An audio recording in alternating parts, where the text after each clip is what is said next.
મિત્રો જે દેશની અંદર જ્ઞાનની આટલી બધી પરંપરા હોય ત્યારે 2010માં જ્યારે ગોલ્ડન જ્યુબિલી યર ગુજરાત સ્વર્ણિમ જયંતિ ઉજવે છે ત્યારે આચાર્ય ભગવત જ્ઞાન માર્ગને આ પ્રકારે જ્ઞાનના આધાર પર શાસ્ત્રને સમજાવવા માટે નવી પેઢીને પ્રયાસ કરે છે ત્યારે હેમચંદ્રાચાર્યજી મહારાજ સાહેબે ગ્રંથનો રથ કાઢીને જ્ઞાનને આટલી ઊંચાઈ પર મૂકવા માટેનો એક મહાભગીરથ પ્રયાસ કર્યો હતો ત્યારે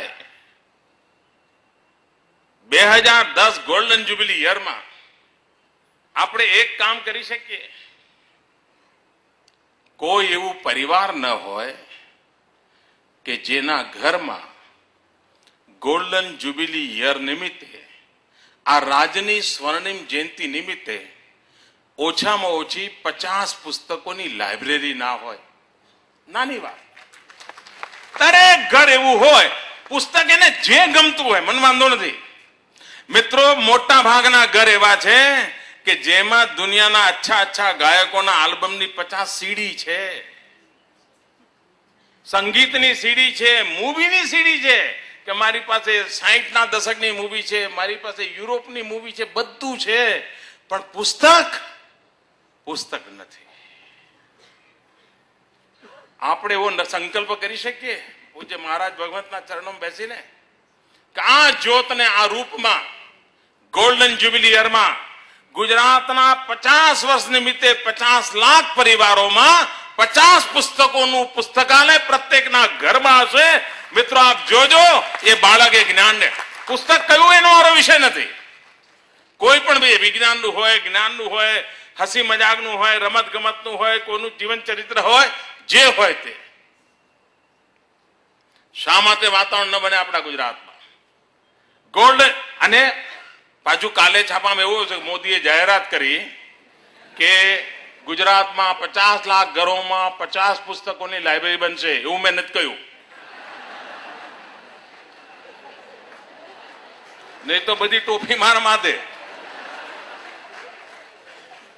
પછી ઓપોઝિશન પછી એક વર્ષ પછી તલવાર કાઢશે.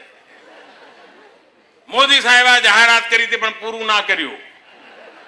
મેં જાહેરાત કરી જ નથી, મેં ખાલી આ જ્ઞાનનો મહોત્સવ છે, મેં મારું જ્ઞાન પીરસ્યું છે કે આવું કરી શકાય, આવું કરી શકાય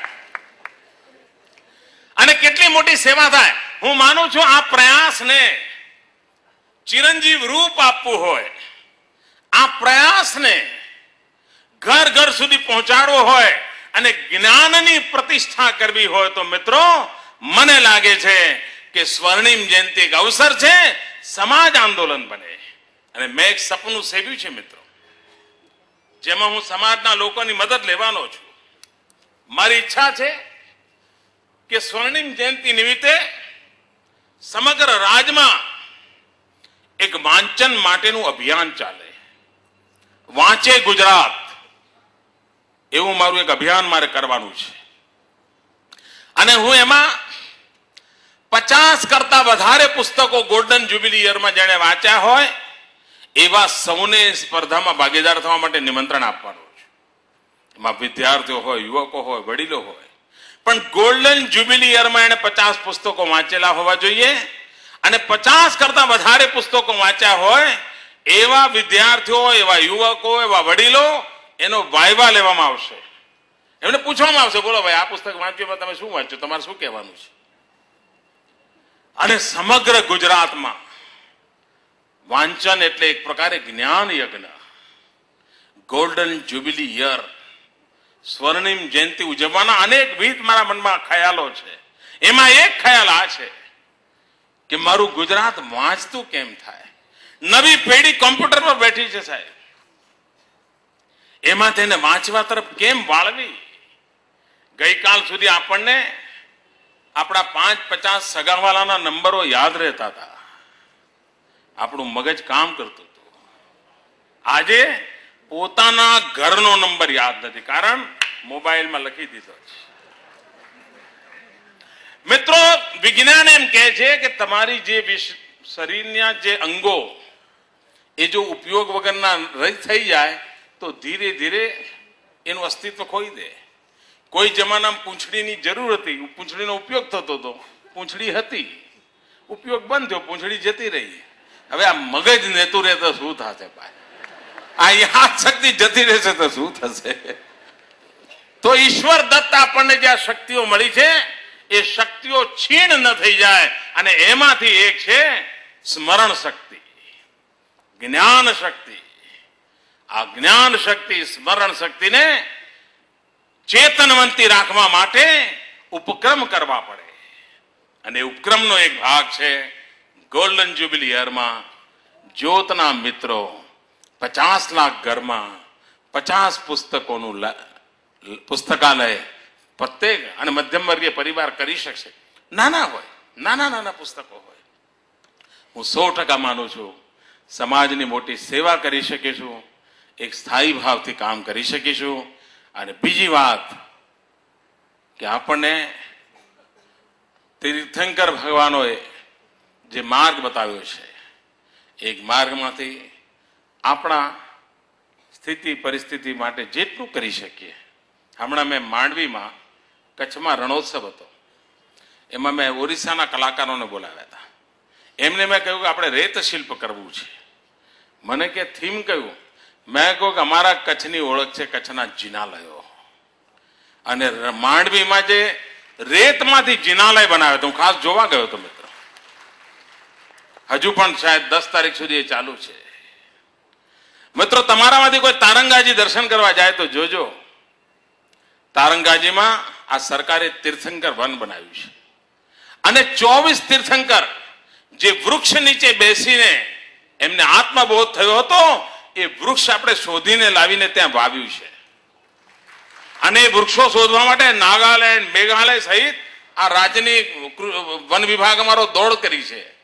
મારી એટલી જ વિનંતી છે કે તારંગાજીની યાત્રાએ જનાર ભાઈઓ તેની કલાકારીગરી જુએ, તેની પથ્થરની નાગ નકશી જુએ, ત્યાં પરમાત્માના ચરણોમાં આરાધના કરે, ત્યાં હાજર ભગવંતો સાથે શાસ્ત્રાસ્ત્ર કરે, પણ સાથે સાથે એક લોટો પાણી કમસે કમ આ તીર્થંકરમાં ભગવાન આપણે જ્યાં બેઠા હતા એ ઝાડને તો પાતા આવજો બેટા. મારી સરકાર બહુ અપેક્ષા રાખતી જ નથી ભાઈ, નાનું નાનું મને મદદ કરો બસ.